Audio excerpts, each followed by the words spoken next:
All right, dealing with a moody partner could be overwhelming. And as a matter of fact, all the time you'll be looking for answers to the questions why this particular person, why this partner of yours is moody. You get no answers to it. In this video, we're going to be looking at 6 ways to manage that partner of yours that is always moody and consistently having mood swing, which obviously is affecting your relationship. Stick with me to the end of this video. You will learn 1 or 2 things. I'll be right back.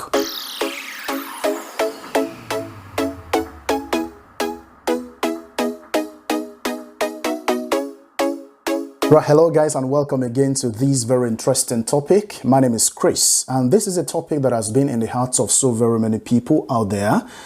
And this is a topic as well that has been researched upon. Findings left, right, and center has been carried out before we could arrive at these 6 ways to manage that moody partner. Yes, you could have a moody partner, and then that speaks on how your relationship is gonna look like. That speaks volume on how you're going to enjoy that particular relationship if you have a moody partner. Now, 6 ways to manage a moody partner. Number 1, don't take it personal.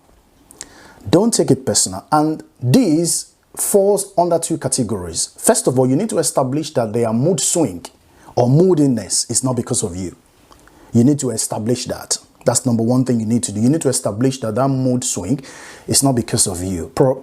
Some partners, they don't like the relationship they are into, they don't like their partner, and they're looking for a way to quit the relationship that they don't know. So one of the ways to kind of give you a red flag, we call it a relationship red flag, is by putting themselves in a specific mood to scare you away off that particular relationship. So if you have established that it's not because of you, if it is because of you, as soon as they are around you, their mood will change. Anything you do, they are not happy about it. Once you are not with them, they are in their best position whatsoever. So if you are expressing this kind of a situation, that means that particular mood swing or moodiness is absolutely because of you. But if it's not because of you, that's another category. All right. Number 2, offer support. After you will have established that their mood swing or moodiness is not because of you, the next thing you want to do, which is number 2, is to offer support. How do you offer support? Offering support doesn't mean you can actually put an end to that particular problem, but you just need to try your best to see what you can do. Right, there are quite a number of things you can do to take them out of that moodiness. All right, have it at the back of your mind that regardless of what you do, some people out there are born to put themselves, are born to be in that particular moodiness. All right, they are born to have consistent mood swing. But all you need to do is just to try your best. Take them out, offer them drinks, take them out to very good places where you can make them laugh, take them to the cinema, let them see interesting movies, take them to the park, take them to travel, take them to amusement places and, create jokes, make them laugh and see if all of these things can take them completely away from that particular situation. Give them space. That's number 3. Give them space. After you would have tried and try to offer support, and what you've done so far is not fruitful, you've taken them far and wide, you've done your best you can do, the next thing you want to do is to give them space. If you live together, you've been sleeping on the same bed, try as much as possible to see if you can sleep on the couch for a few days. Try to let them know that you are giving them space to see if they can pull themselves together and come out of that particular situation. If you're sleeping in the same room, take a different room and sleep in it. If you have been texting them 5 times in a day, reduce it to 2 times or once a day. If you've been calling them like 15 times or X amount of times each day, try as much as possible to reduce the amount of time you talk to them on the phone. Let's see if you'll be able to close the gap and be able to gradually take them completely away from that particular situation. Number 4, talk them through the relationship mood. Talk them through the relationship mood. How do you talk them through the relationship mood? The fact that they have mood swing consistently doesn't mean they don't have a specific time where they are happy. Maybe out of 10 hours, they are only happy for 30 minutes, for instance, or they are happy for like 1 hour out of that 10 minutes. Now locate that particular 1 hour for which they are happy, talk them through it. Sit them down, but don't make it too harsh. Make sure they are in their best mind. Make sure they're happy. Make sure they are not in that particular moodiness at the time you want to talk to them with regard to this. Ask them questions. What the problem is? Why are they always in this particular situation? What exactly is it you want to do to help them out? Maybe they will be able, out of the particular situation, happy mood that the person is at that time, be able to explain few things to you, So you need to be able to sit them down to talk them through, how that particular relationship is affecting you.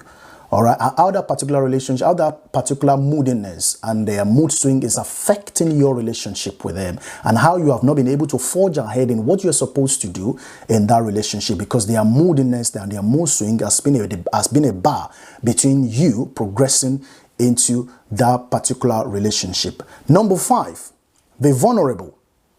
Be vulnerable. In this particular case, you need to be very factual. You need to let them, don't forget that you love this person. And you want to try your best to get them completely out of the mood. One of the ways by which you can try to manage them or to completely get them out of the situation is to be vulnerable. How are you vulnerable? Let them understand, let them see that their situation, their moodiness, their mood swing has been affecting you morally, physically, and psychologically. Okay, you can actually tell them that you've been to hospital on several occasions because of this particular situation. You've not been able to eat, you've not been able to read, you've not been able to sleep well. Let them see that their moodiness and their mood swing has been affecting you, even medically, as a matter of fact, and that you have been visiting hospital on various occasions. Let's see if this particular vulnerability will be able to change them from what they are to, a better person. Number 6, consider speaking to a therapist. You need to consider speaking to a therapist after you will have tried the first 5. After you have tried the first 5, the next thing you want to do, because now you have lost control. Now you don't know what to do again. You are at the crossroad. The next person you want to speak to is somebody that specializes in a situation like this, managing somebody who is moody, having a mood swing. You need to make sure you are speaking to somebody that knows what he or she is doing regarding this particular condition your partner is.